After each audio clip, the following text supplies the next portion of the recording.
All right, let's dive into the story of a prince who you'd think had it all. Prince Siddhartha.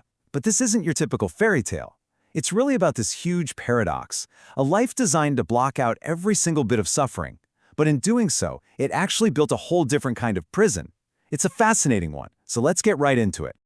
You know, this single line right here, it just nails the central conflict of the prince's youth. His father, King Shuddhodana, literally engineered a world of perfect comfort for him. But the real goal? It was to hide a fundamental truth about what life is really like. So you might be asking, why would a king go to such insane lengths? Well, it all boils down to a prophecy. Right after Siddhartha was born, a sage foretold he had two possible destinies ahead of him.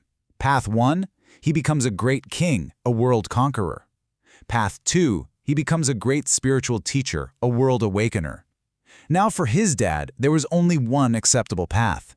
He vowed to shield his son from any sight of suffering, convinced that this would guarantee he chose the throne. And when I say he vowed, I mean he made it an absolute law. The king took some pretty extreme measures. There's this one story where guards quietly removed an elderly gardener from the prince's path, just because he was showing signs of age. The entire palace basically became a stage, with every single person playing a part in this perfect, happy, flawless performance. But here's the thing. You can't script a child's curiosity. A simple question like this one from young Siddhartha shows his own awareness just starting to poke through the facade. And even though the servants would get all nervous and change the subject, the first crack in that gilded cage had already appeared. He was already seeing what he wasn't supposed to.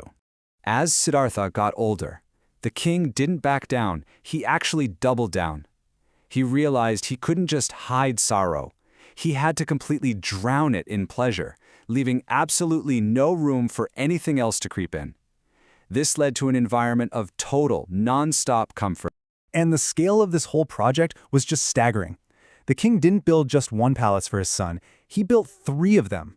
One for each season, summer, winter, and the rainy season. All to make sure Siddhartha would never feel even the slightest bit of discomfort from the weather. Incredible, right? Of course, the prince got the best education money could buy. He studied literature, philosophy, he was a master archer. He learned everything a perfect ruler would need to know. So on the surface, he had absolutely everything a young man could ever dream of. But even a world-class education couldn't fill this emptiness that was starting to grow inside him. And right here, we see the fatal flaw in the king's grand plan.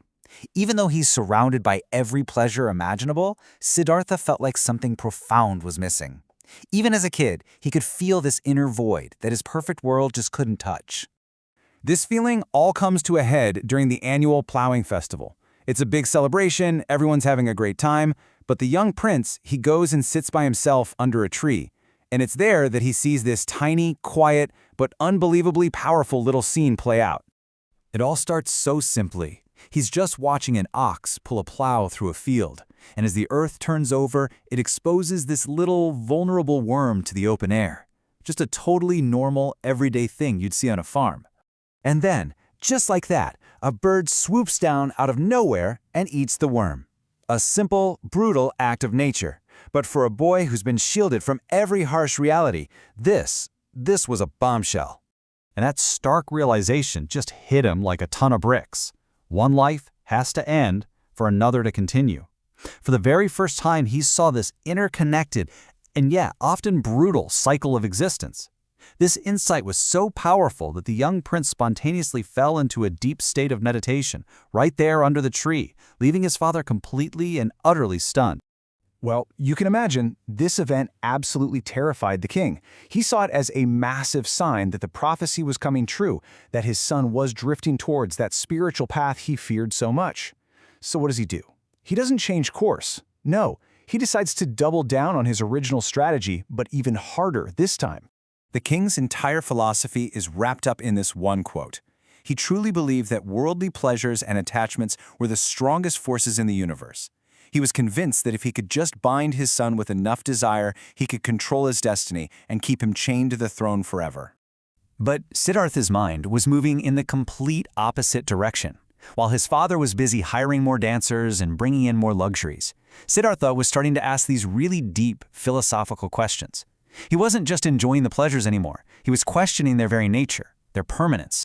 And this Right here is the fundamental conflict. You've got the father, whose whole goal is to control this manufactured reality inside the palace walls, and then you have the son, whose quest is to understand the true nature of reality itself. One is trying to bind, and the other is trying to know. They're on a collision course. So, Siddhartha grows into a young man. He gets married to the wonderful and loving Princess Yashodhara. By every external measure, his life is absolutely perfect. He's got a loving wife, unimaginable wealth, high status. But even the person closest to him could feel this distance growing. This observation from his wife is so poignant because it just reveals the truth, doesn't it? Siddhartha's inner journey was creating this invisible gulf between him and the perfect life his father had built. He might have been physically present, but his mind was already starting to wander far, far beyond the palace walls. And that brings us to the central theme of this whole story, the gilded cage. It's the perfect metaphor for Siddhartha's situation. The luxury wasn't a gift, it was a prison. The comfort wasn't freedom, it was just beautiful golden bars, designed to keep the real world out. It's a timeless dilemma, isn't it?